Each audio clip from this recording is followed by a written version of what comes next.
Речиси половина милион граѓани работат на црно, а користат привилегии во здравствениот систем.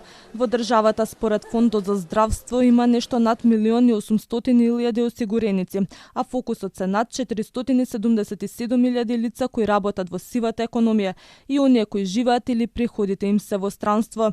Фондот го испитува ризикот од злоупотреби на здравственото осигурување. Можната штета тука е по две основи.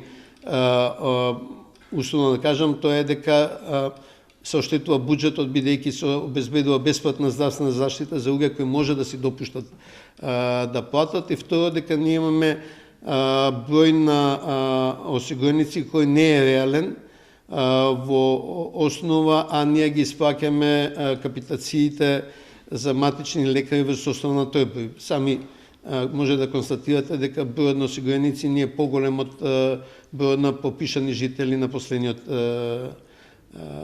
попис.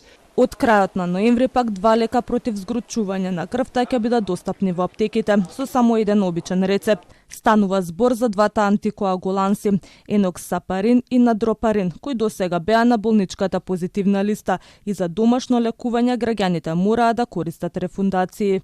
Граѓаните, пациентите не ќе мораат да се третираат по шалтери за да ги рефундираат средствата за овие лекови, ќе имат полесен пристап до лековите. Второто е дека ние ќе имаме помал притисок за работа и ќе можеме да се концентрираме на други прашања.